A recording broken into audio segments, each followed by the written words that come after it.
So there are a lot of things that are going to go into this final project for the last project of the year. So I wanted to take a moment to go over the criteria that is posted on Schoology in a video form to explain a little bit more on what's going on in here.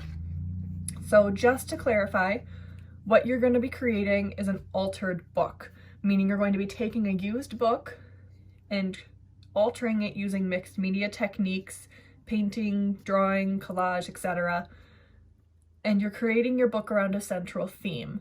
There is a link to a list of themes at the end of this packet here for ideas for yourself that you are welcome to look through if you are stuck on what to do for this project. When your project is going to be complete, your book should not resemble the original book anymore. So for example, if this is a book I'm choosing to use, it should not look like this original form by the end. The cover is going to be altered, the pages are going to be altered. Nothing about this should resemble the original book that it was purchased as. When you're selecting your book to alter, the best thing that you should do is find a book, one that does not have a binding that is torn or tattered. So for example, if you look here with this book, this is a book that's starting to be well loved. It's starting to get loved around where it's been open and kind of bent backwards. So the binding is a little bit more compromised. If your binding looks like that, it's not a book you should be using. You want it to be in good condition, especially not torn or tattered. The other thing you should be looking for is a book binding that is sewn as opposed to glued, if possible. If it's not possible and the only binding of the book that you can find that you're able to use is glued, it's not the end of the world. You can use it, but just know that your binding is going to be a little bit more compromised as the book continues to be filled as you work on it. So if you don't know if your binding is glued or if it's sewn, this is the way that you can check. So if you look right here, the folios of the book pages are where all of these little like scalloped edges are. That's what's the folios of the book. Right in this section, that's all glue right here. So this is a book that is glued together. Same thing with this book. This book technically doesn't have like the clearly defined folios like the other one does, but this is all glue right here. It's not stitched or sewn together. The book that I am using, which currently has stuff inside of it, has this sewn binding right here. So you can tell that this book is sewn together and it's like got this rope almost right here. So this is actually a sewn binding versus a glued binding. Another indication of your book being sewn versus glued is if it's hardcover versus softcover. 99% of the books that are softcover are going to be glued binding versus sewn binding. The other thing you should make sure your book is at least 1.5 inches thick if possible. It's going to make your life easier for when we have to do these requirements that I'm going to talk about in a moment. A book that's like this thick is not going to be big enough for you to use. You want something that's a little bit thicker than that. Things your altered book must have. Eventually, you're going to be creating at least 2 pockets inside of your book. Here are 2 tutorial links for how to be able to do that on YouTube. I will also be creating a tutorial with my own book as an example, so you will be seeing that posted as well. You're going to have one thing cut through in your book to reveal something on another page. Basically what that means is you're going to be creating a window from one page to another to reveal something that's behind it. You're going to be doing one pop-up, which means that you're going to be taking some folding techniques of your book pages so that when it's open, a 3-dimensional sculptural element pops up out of your book. The biggest thing, which is the thing we're going to be starting with your book, is creating a hidden niche, which is almost like a shadow box for your book. There are 2 YouTube tutorial links that you can watch here for how to begin that and how to create that overall. I will also be creating video tutorials for how to do this as well and posting them on Schoology. You will have one page folding technique to apply in your book. Again, I will post tutorials as we get to that point, but there are also links here that you can look at for some ideas and inspiration. You will be creating one blackout poem for your book, and your book should again be centered around some sort of theme. When you're preparing your book pages should be, quote unquote, torn away to and saved to. For larger books, you can tear away a little bit more, but you should still be saving to. What that means, and you can watch the video link for some help with understanding how to do that, or watch my tutorial for how to do it. Basically what that means is when you're tearing away pages in your book, you're going to be tearing away 2 at a time, then saving 2 pages, tearing away 2 pages, saving 2 pages as you continue. So it's an alteration inside that section. Before you do this, you must make sure that you reserve whatever section you have in your book for your niche first before you begin tearing away your pages. Otherwise, you might accidentally remove too many pages and not have enough pages for your niche. The other thing you need to make sure you do is you must reserve the title page and the first few pages of the book, so you should not be tearing those out. I've saved, I believe, the first 5 or 6 pages of my book, which is basically from the title page all the way to the chapters where it lists the chapters. So that would be what I would suggest, is saving those first few pages, and do not tear those ones out. Afterwards, as you continue working, several pages should be glued together. You will make sure that you don't forget to leave some as pockets, which we will go over when I do those tutorials. And the other most important thing is you're going to be working from the back of your book to the front of your book, which means we're going to be starting with creating the niche and then working our way towards the front of the book. Again, there is a tutorial link here for how to create this section and what that means. Other things your book should have are embellishments, which is basically the whole decorative aspect of your book. You can make embellishments, or you can apply things that you already have, like found objects.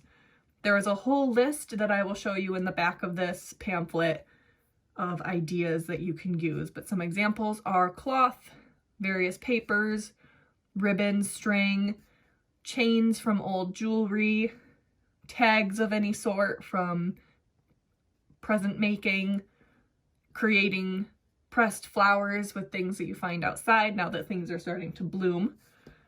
Anything you have like hardware, things in your junk drawer, anything you can find that can help you get creative. While you're working in your pages, you should be using some of the existing text in your alterations and reusing some of the pages that you've removed through collage techniques. Of course, again, the book's theme should be evident throughout the entire book. So if my book is based on my quarantine experience, for example, that should be evident on every single page. It should not be evident on the first 2 pages and then the rest of the book is nonsense. The whole book's theme should be evident from start to finish. We will be printing things in our book by using a homemade stamp method. We will be collaging in our book. You can use magazines, newspaper clippings, photos. Basically, all of the embellishments that we will be doing are done through a collage technique. We will be creating some paint with homemade watercolors using spices in our kitchen. So you will be painting within your book. Drawing is very simple with just a pencil, but you can use pen, marker, Sharpie, crayons, markers, anything you have available at home to draw with. The very last thing that we will do is design the book's cover, and that will be, again, a video tutorial on how to do that, but for an example, you can look at this link right here. Some general housekeeping for this project. Any supplies that you're using, tools that you're utilizing, should be used and stored properly during and after use, and of course used safely. This project requires the use of either a box knife, X-Acto knife, scissors, anything sharp like that you're going to use. Make sure that you're using them safely. Any pages that you remove should also be used for saved for future use throughout the altered book process. When you are cutting and using an X-Acto knife on paper that you've taken out or anything like that, you should make sure that you're either using a cutting mat or using some sort of heavy cardboard as a base to protect your table surfaces. And then always make sure that your work area remains tidy to avoid making a mess by accident and for your own safety. Since this project is going to be taking us through to the end of the year, there are certain deadlines that need to be followed in order to keep us on track and to make sure that you are not falling behind. So altered book deadlines are right here. These are based on 40-minute class period times, just like in school. So each one of these is basically a class period. You can spend one of these sections or even two of these sections for 1 week, maybe an hour out of your day. So 5-6 here, for example, it says select your book to alter, watch some of the videos that are posted in this pamphlet. I've already distributed this criteria packet to you, and I will distribute the rubric as well. You will be seeing samples of different altered books in the media albums that are posted on Schoology, and I will also be posting a informational video based on Susan DeGarmo's book, so you will be watching those as well. Throughout the course of this first week, so from today until next Wednesday, you will be beginning to prepare your book for alteration, considering your theme, and starting to glue your nook together, protecting it with wax paper and tearing out those pages.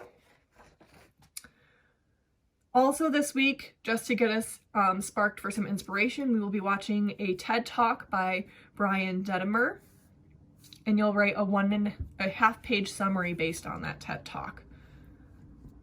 Next week, you can see that there is a dedication basically to your niche making, or your nook making, if you want to call it your nook.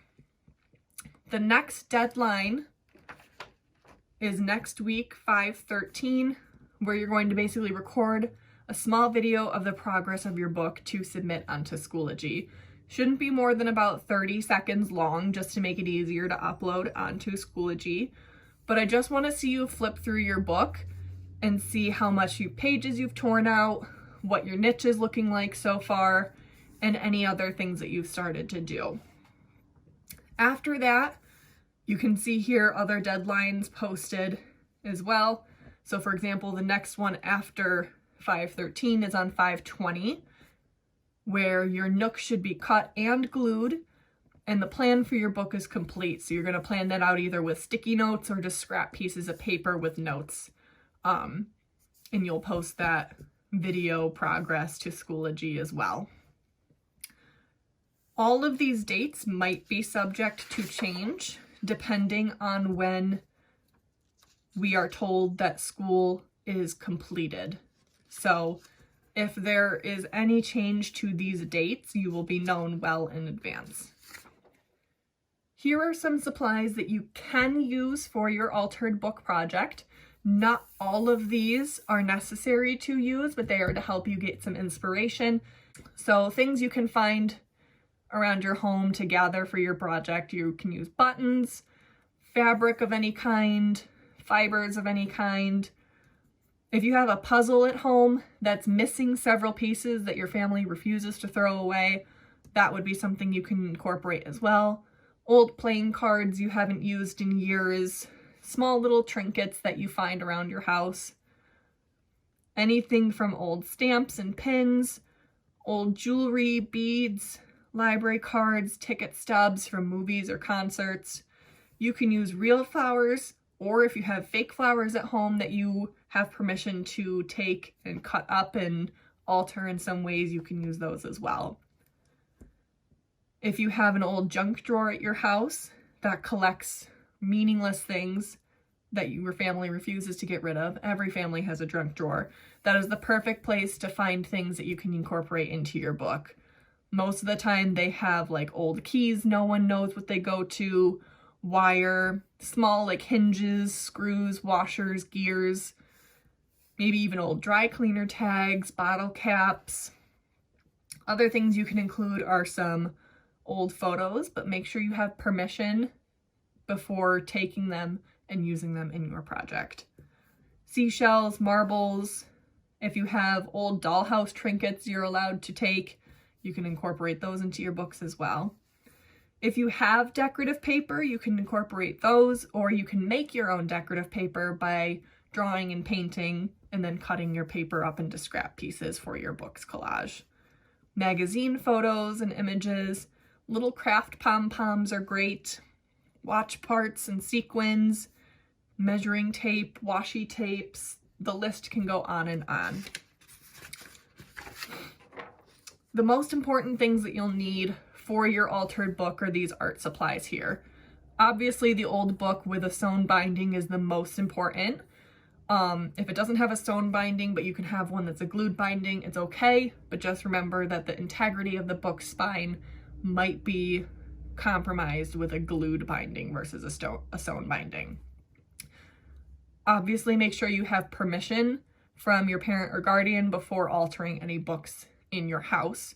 Otherwise, I believe that the local library does have books that you can take a book, leave a book kind of situation, and you can go and grab one of those as well. Other important things, box knife or X-Acto knife for cutting things up, a cutting mat or like a thick piece of cardboard to protect your table surfaces as you're working, scissors, wax paper to protect your book pages from any glue that you are using, rubber bands or paper clips, binder clips, clamps of any kind are helpful to hold things in place while the glue dries. Using a ruler to tear out your pages or measure things is helpful. Or you can, if you even just find a straight edge of some sort, that can also be used for your book to help you. Mod Podge is an awesome tool. This is a bottle that I have. It works wonderfully. But if you do not have Mod Podge, you can use just regular liquid glue. You can use a glue stick as well. You can even use super glue, especially for objects that you have that you're incorporating that are a little bit heavier or denser. We will be creating stamps using recycled materials, but if you happen to have actual stamps at your house, you can incorporate those as well. We will be creating our own homemade watercolors for painting using spices that are found in our kitchen cabinets that are highly pigmented. So I will link a video on how to do that when we get to the painting section of this project. But other things you can incorporate while you're drawing is colored pencils, regular pencils, markers, crayons, pens, whatever you can find. Sharpies are also helpful as well.